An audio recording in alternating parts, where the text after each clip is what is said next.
And as the year comes to a close, 4 more Afghan prisoners released from Guantanamo Bay. Early next year, President Obama plans to pull the U.S. military completely out of Afghanistan. Now 4 more terrorist suspects are free to return home to that same country. Now the White House trusts they're making the right decision. There are still 132 prisoners locked up in Guantanamo Bay on Cuba. Now, when President Obama took office back in 2008, there were 242 prisoners left in the prison, but that was actually down from nearly 800 that were there in the Bush administration and left. They were released prior to Obama's election. In other news, no word as to when Dish Network's 14 million customers will get Fox News Channel and Fox Business back on the air. The news networks went dark on Saturday night amid a contract dispute. Fox says the two parties are not even currently talking. They say nothing new for Dish customers. Earlier this month, they briefly lost CBS because of a contract standoff. Earlier this year, they also lost CNN for about a month. We'll watch and see if Dish is able to strike a deal with Fox. All right, you gearheads, listen up. A new study is out, and it may say something about the people who drive it rather than the car itself. But the Subaru WRX is the most ticketed car in America. You might think twice when you go to the lot next time buying a new car. Insurance.com has the numbers showing more than 1 in 3 drivers of the WRX have a recent traffic violation on their record. That car was followed by the Pontiac GTO and the Scion FRS, mainly cars that appeal to younger drivers. Imagine that's no coincidence there. But also on the list, Toyota's Prius, not often associated with the need for speed. But the managing editor at Insurance.com says cars don't get tickets, drivers do.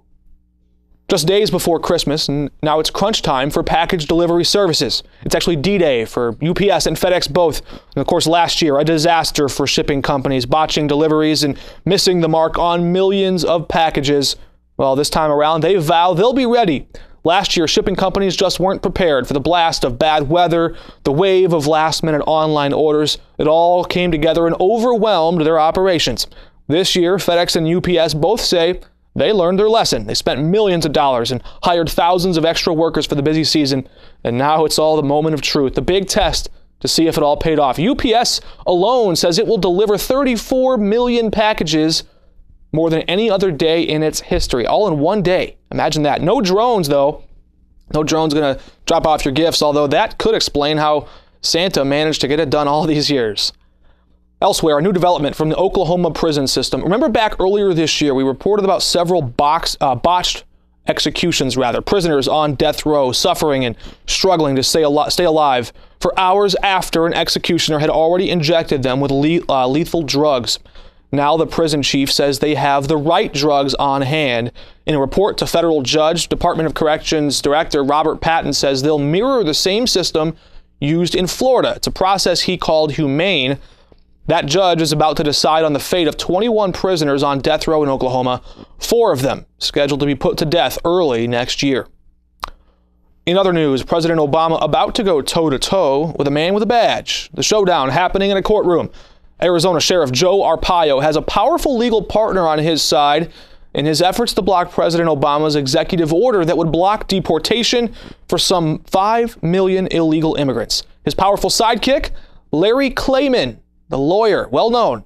He's making his case to convince a judge the president's move is unconstitutional, that buzzword we hear often.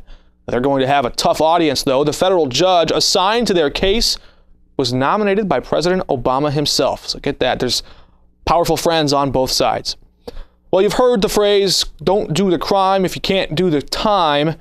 And really, that's one of the big issues here with these latest round of police killings, the protests, the aftermath. Now we're seeing so many of the terrible, devastating reactions sadly escalating often beyond the point of return. Buildings burned to the ground in Ferguson, police officers executed in cold blood in New York, families ripped apart. But in Delaware, state officials are starting something new. They're getting creative. Because so many officers carry deadly weapons on their hip, often that becomes their first recourse. In the case of Eric Garner, many critics separately would wonder why that illegal chokehold was used instead of maybe a taser or something less lethal. Well, in Dover, Delaware, new police cadets won't even have the option. Their only police-issued accessories will be tasers and pepper spray. The concept is to put these foot patrolmen in heavily populated areas and match petty crime with a less lethal response. Now, these officers can still arrest just like the others, but they wouldn't have any firearms on their person. It's going to be interesting to see how this experiment plays out. It's not going on without a fight, though. The ACLU already getting in a lawsuit. They're accusing the police department of pushing these cadets out onto the force without any adequate training for these devices. Now, the department says by removing the gun from the officer's repertoire, they're just trying to sort of take things down a notch and restore that relationship with the community.